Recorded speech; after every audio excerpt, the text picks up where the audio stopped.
अस्सलामुअलैकुम वरहमतुल्लाह। मेरे दोस्तों, मेरे बुजुर्गों और सुनने वाली मेरी बहनों, आज आपके सामने ये बयान करूँगा कि दज्जाल जो है कहाँ मौजूद है और क्या वो ज़िंदा है, तो उसकी कैसी कंडीशन है और किस हालात में वो है।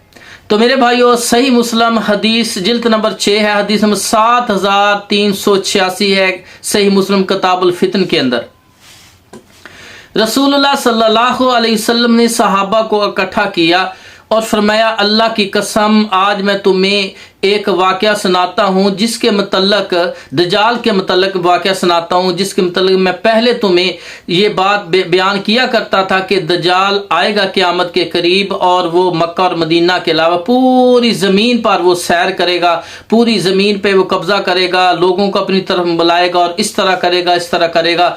तो अल्लाह के रसूल सल्लल्लाहु अलैहि वसल्लम ने सहाबा से फरमाया, जिस तरह मैंने बयान किया था इसी तरह तमीम दारी एक नसरानी आदमी है, वो मेरे पास आया और मुसलमान हुआ। उसने बयान किया कि मैं दज्जाल से मिलकर आया हूं। उसने वाकया इस तरह बयान किया, कहा कि हम तकरीबन 20 आदमी थे, हमने समंदर में सफर किया, 20-30 आदमी समंदर में सफर किया और समंदर में तूफान आया जिसकी वजह से हमारा जहाज जो है गर्क हो गया, यानी तबाह बर्बाद हो गया। और मौजों की समंदर की शिद्दत की मौजें जो थी उसी की नजर रहा, मौजें हमें कभी इस तरफ ले जाती, कभी इस तरफ ले जाती। तो हत्ता कि 1 महीने के बाद हम एक जजीरे के पास छोटी कश्तियों में सवार होकर उस जजीरे में दाखिल हुए। समंदर के दरमियान एक जजीरा है, जजीरा कहते हैं कि समंदर चारों तरफ पानी हो, दरमियान में कुछ खुश्क जगह हो, सब्जा हो या थोड़े से पहाड़ हो, तो उसको जजीरा कहा जाता है। बाद जजीरों में लोग आबादी भी कर लेते हैं।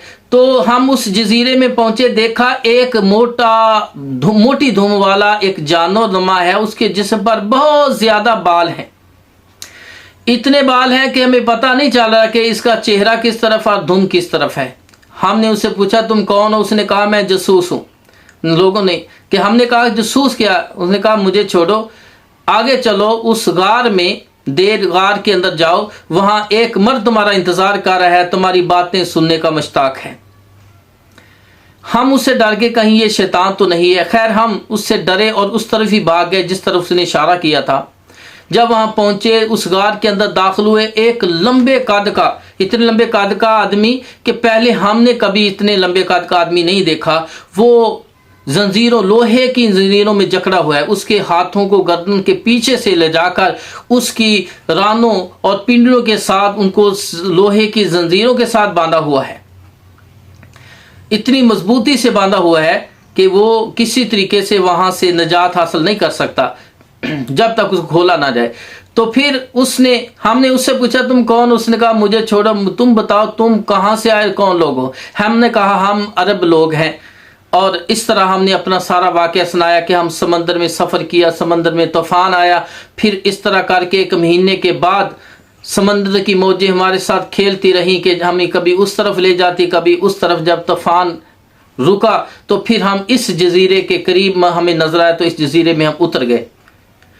तो इस तरह करके एक जानवर मिला, उसके जिस्म पे बाल थे। हमने पूछा, तुम कौन हो? उसने कहा, मैं जासूस हूं। तो उसने कहा, तुम इस तरफ जाओ, तुम्हारा एक मर्द इंतजार कर रहा है। तो उसके कहने पर हम इस तरफ तुम्हारे पास आ गए।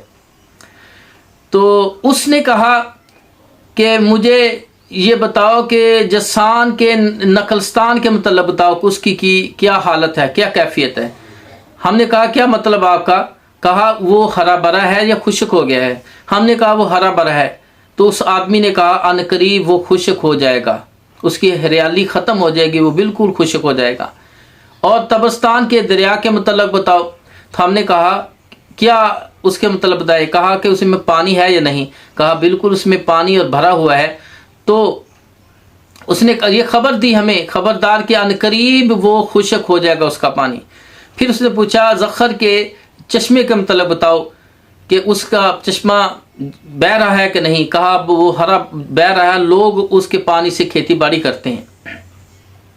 फिर उसने पूछा, पैगंबर, अरब के पैगंबर के मतलब बताओ, मक्का और मदीना के अंदर जो था आना था। کہا وہ پیغمبر آ چکا ہے اور مکے سے وہ مدینہ چلا گیا ہے۔ کہا کیا مکہ والوں اور مدینہ والوں سے لڑائی کی؟ کہا ہاں انہوں نے لڑائی کی، مکہ اور مدینہ والوں کے ساتھ لڑائی کی۔ کہا کیا بنا؟ کہا محمد صلی اللہ علیہ وسلم غالب آ گئے اور پھر انہوں نے ان کی اطاعت کر دی۔ تو اس آدمی نے کہا یہ ان کے لیے بہتر تھا کہ وہ ان کی اطاعت ہی کرتے، ان کا اطاعت کرنا ان کے لیے بہتر تھا۔ پھر اس نے کہا کہ میں اپنا حال تمہیں بتاتا ہوں، میں مسیح دجال ہوں، اور جب مجھے اللہ کی طرف سے حکم ہوگا یہاں سے نکلنے کا تو اس وقت میں نکلوں گا، سوائے مکہ اور طیبہ کے پوری زمین کی ہر بستی پر جاؤں گا 40 دن کے اندر اندر، اور سارے لوگوں کو اپنے ساتھ ملا لوں گا۔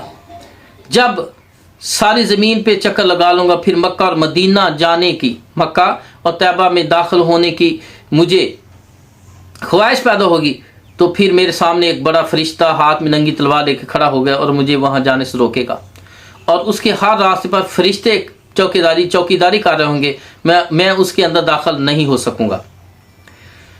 تو دجال نے یہ خبر دی۔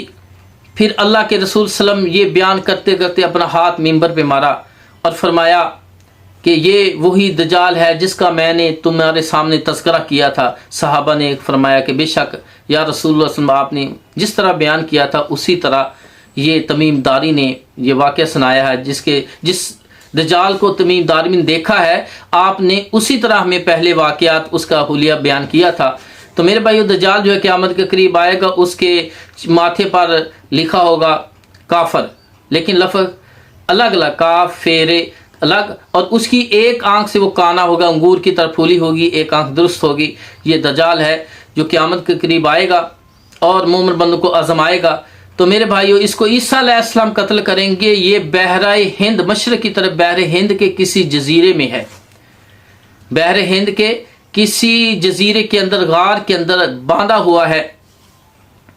یہ شام اور یمن کے بحر ہند جو کے سمندر جو ہے ان کے قریب کسی مشرق کی طرف بحر ہند کے کسی جزیرے کے اندر موجود ہے۔